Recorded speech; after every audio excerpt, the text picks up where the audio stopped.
Welcome back to 6 News at 5. Time to take a look at your weather, and it is a weather aware day. We still have some flooding concerns, specifically now in the Brazos Valley. If you tuned into Texas Today this morning, though, you saw there were some serious issues in Hamilton County this morning, and that is just because of the sheer amount of rain that they got. And when we show you our 18-hour loop coming here in just a second, you're going to see why this was. But from Hamilton County, one of our Mesonet stations, and this is along 281, right where it crosses the Leon River. So this is central Hamilton County.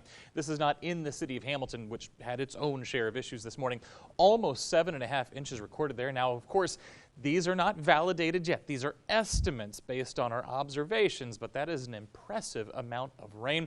Cameron, 3 and about 1/3 inches there over the course of the day. Today, of course, it took a little bit longer to get to Milam County, so that's why we're not seeing quite the severe totals that we saw in our western counties. Bosque County, so this is central Bosque County, kind of near Meridian, picked up about 3 inches of rain, and then Gatesville 2.83. Now, that's 4 very impressive totals, but of course, we have many more cities within the Central Texas viewing area. So let's take a look at a few more here so we can see what was kind of happening in the central parts of Central Texas. Right there in Lake Belton, about 1 2/3 inches. In Waco, almost the same. Fort Cavazos, about 1.5 inches. And then in Temple, just a little bit over an inch. So there was a little bit of a disparity.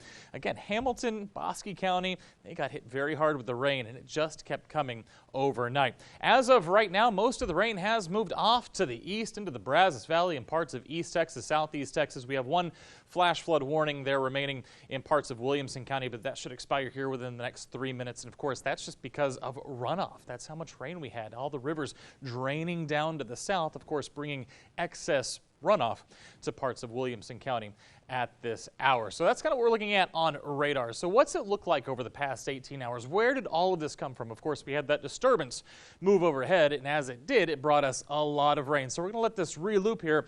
Watch Hamilton.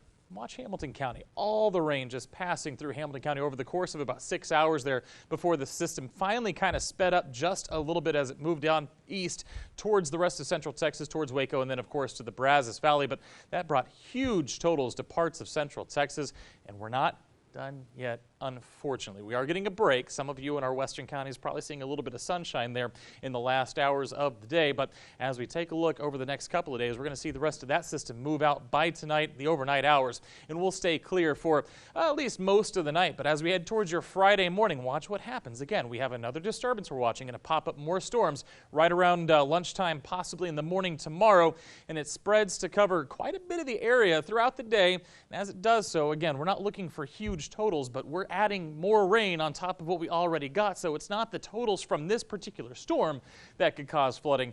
It is the aggregate of everything we've seen over the last several days. Once again, I'm going to show you 2 models here. We are seeing about 1 inch of rain left here as we head through the rest of Friday and Saturday in parts of Hamilton. That would not be good if that comes to fruition. Even worse if we look at model number 2. I'm not sure I buy this one, but I show it to you just so that you see this is a possibility. We could see up to 2 or 3 more inches in some of our northern counties, which would be very bad because that soil is, as we already showed you, very saturated. But of course, we're going to keep an eye on it through your Friday and your Saturday. I do suspect some areas may see more than 1 inch with this system, but most of us will see 1/4 to 1/2 inch with the rest of the rain we're expecting tomorrow and into Saturday. After that, our focus changes just a little bit. We do have more rain in the forecast Sunday and Monday, but the big story Sunday, when that cold front comes through, those storms we're expecting are in the morning, we're going to experience a severe wind shift, 10, 15, 25 miles an hour from the north, and that's going to knock our temperatures back down into the 40s, 30s overnight as we head into Halloween. Very chilly for your trick-or-treating before the sun finally comes up as we head towards the middle of next week and we get back a little bit closer to normal. But several more days here of this cold and wet weather that we are expecting. Yeah, Matt.